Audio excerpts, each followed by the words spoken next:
And our next guest this morning is Mykhailo Samus. He's the director of a new Geopolitics Research Network. Sir, a pleasure to have you on the program. Thanks very much for joining us. All right, well, it's only been a week since the aid package from the U.S. was approved. Now, I wonder, during this week, let's take a little bit of stock. What has arrived already, and what's on its way?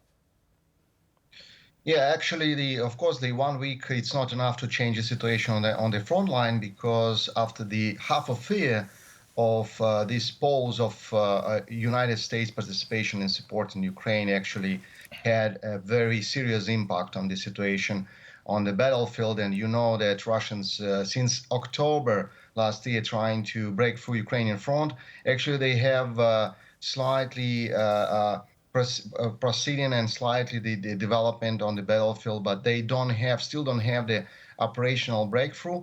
And actually, I would say that if we don't have the American support for next couple months, it should be and could be some real problems for Ukrainian forces, because without ammunition, without proper long-range instruments, without actually F-16, because F-16 in reality depends on American support, because, for example, the American weaponry of two F-16 depends on United States financing and budgeting. So, but one change that happened already, because Ukrainian commanders, knowing that they will have finally in couple weeks more ammunition, now they can plan in the using of the ammunition they have.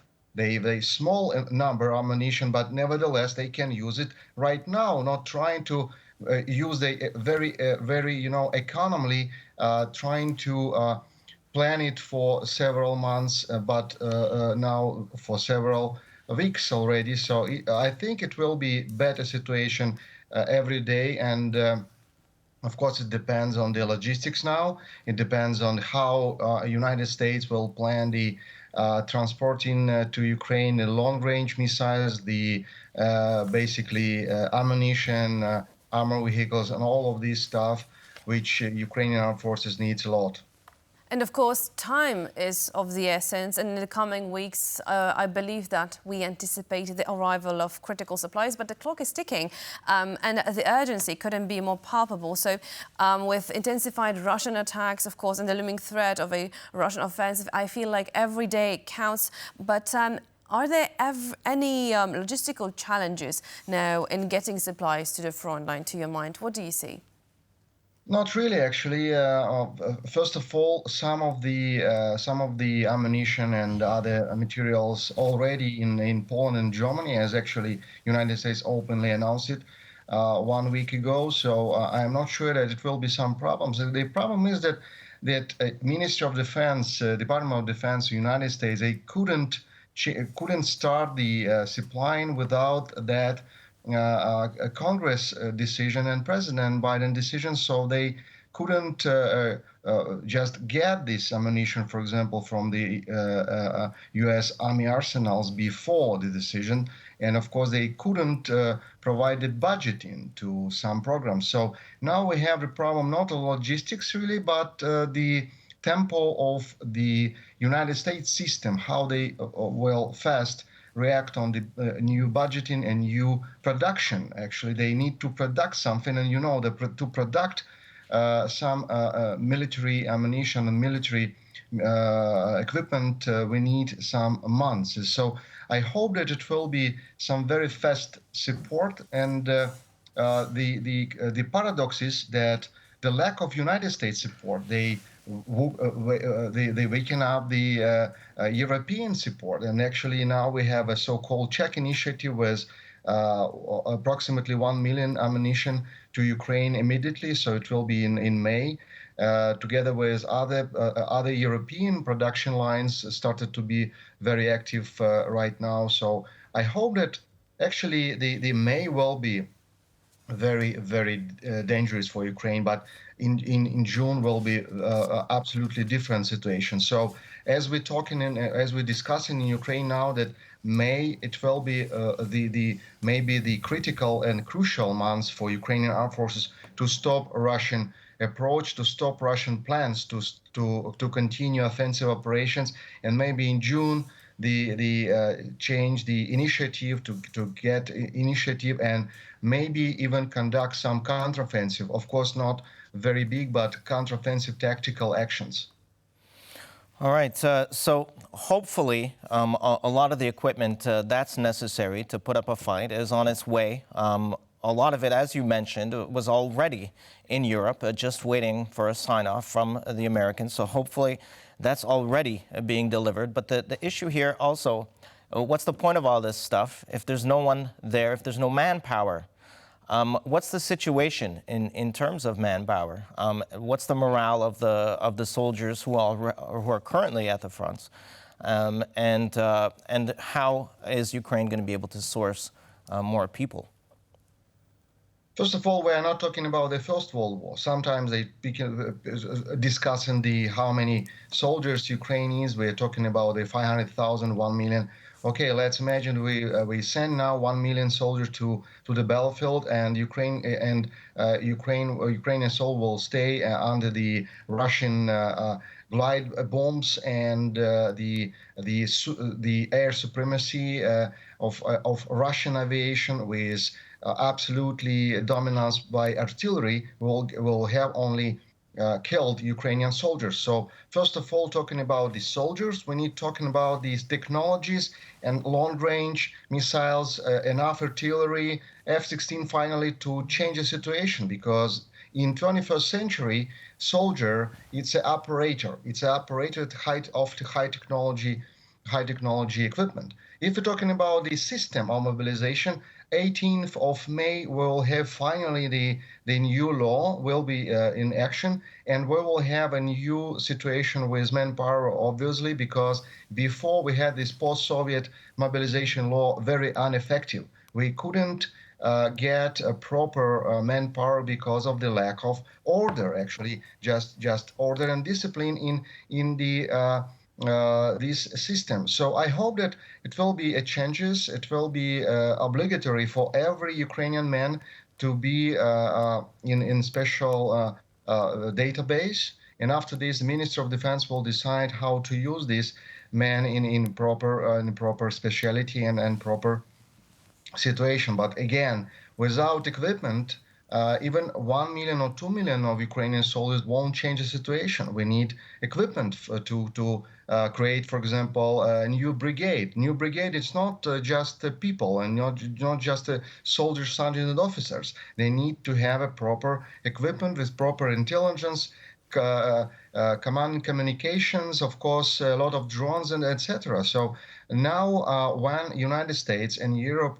return to the full-scale support to Ukraine, I hope that this, let's say, integration of Ukrainian new system of mobilization and more sophisticated technologies and equipment will have synergy effect on the battlefield. And I hope that even in 2024, even a lot of experts saying that Ukrainian armed forces needs to be only in defensive operations here. I hope that Ukrainian commanders will find a way to have a counteroffensive actions and operations to change the order of this war even in 2024 before American elections. You know how it's important to show to probably new American president how it's going on in reality to avoid this Putin plan for Ukrainian capitulation on Russian conditions. Very important points you're raising, and now especially the fact that although we could have had 2 million Ukrainian soldiers there, but without proper equipment, like Ukrainian soldiers themselves say in the trenches, that they cannot fight Russians with sticks and stones, really, and that what comes down to at this very moment. So that's why now timing is crucial here. Now, my question is, looking also, because we mentioned the new conscription law, what does Ukrainian public has to say about this? Is this conscription needed? Because I feel like now, I've heard at least now that the situation within Ukrainian society is divided. Will they have also proper time to be properly trained? What does they feel, let's say, about this issue? Yeah, actually, the new mobilization law is more modern, and of course, they not only because of the electronic system of database and conscription and etc. But we have a like a motivation package, and of course when we discuss in the new law in Ukraine, of course, during this long period of discussion in Parliament, it was 2 points of view: the repression system and motivation system. And of course, we should have a balance on this, because it's impossible to create a proper system of even of database without some, strict discipline here. But in the same time, the soldiers, the Ukrainian citizens who is fighting against Russians on the front line, they need to have a more motivation and of course a higher status, social status, compared to another citizens. Even it looks like a little bit strange for European society, but nevertheless we on the state on the war. We have a martial law now, and it's a little bit different from a normal situation. So for example, we don't have a political life now. And when you're saying that we are dividing, no, it's a Russian narrative to say that Ukrainians dividing and they are against the half of society against the war.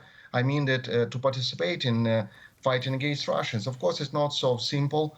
But for example, our center, where always talking with Ministry of Defense, trying to give more and more motivation systems, motivation methods, how to give Ukrainian citizens the better system, better, let's say, algorithm, how to be better prepared, how to secure the absolutely proper training and proper preparation for enough time, like 2 months at least, for new soldier to be on the training centers to have a even basic military preparation. Actually, by the way, in new law of mobilization, finally we don't have a conscription army. We have actually the basic military training, which our center, for example, we were talking about it since 2014, that this post-Soviet system of conscription army was absolutely counterproductive. We need have a short period of training for every citizens, including women, to give every citizen of Ukraine the basic knowledge and basic level of military preparation. Like 2 months, it's enough in a real situation with a great possibility of training centers. So I think it's of course it's not simple. We will see how it works in the first months, and since 18 May, it will be actually after the 16th of May. It's very interesting.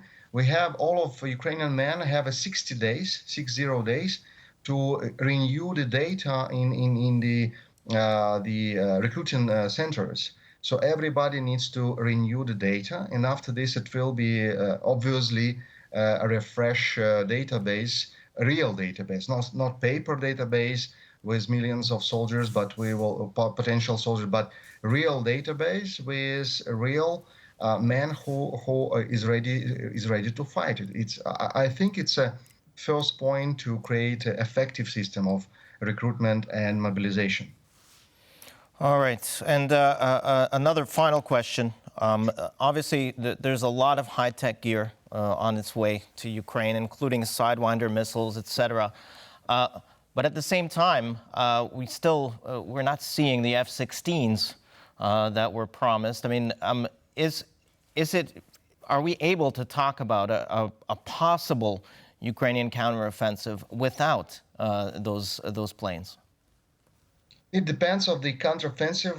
I told that counteroffensive actions, of course, possible, because counteroffensive actions could be on limited terrain, a limited area, and I know that General Syrskyi is very experienced in this. Remember the Kharkiv operation, the Kherson operation simultaneously make a huge confusion for Russian commanders. So I could predict such operations like with a lot of disinformation from Ukrainian side, trying to make like a shady situation on the information space, and after this try to conduct such a not operations but actions.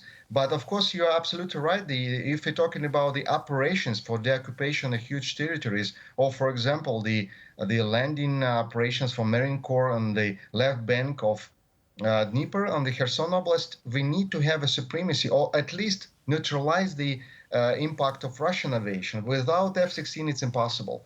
And of course, we are talking about the summer. The open sources saying that we will have it in summer this year. I think that I told you that F-16 depended and depends on United States support because of the weapon. Because F-16 it's only aircraft, but to use it on a battle, we need a lot of weapon for these aircraft to create a battle platform to have an impact on the battlefield. So I hope that United States returning to the Ukrainian support in full scale means that it will be F-16 better prospects and better and maybe faster prospect to be on the battlefield maybe first months of summer, not last, because the time play a huge role this year. I told you that I think that 2024 will be a crucial war for Ukraine and Russia to define the future of this war. And it will be definitely defining not only Ukraine's future, but it will define also global security as a whole. So I believe that it's very crucial that we discuss this and to make sure that we bring to light all the latest information. Thank you so much for joining us today. Thank you. Fascinating, sir. Thanks very much.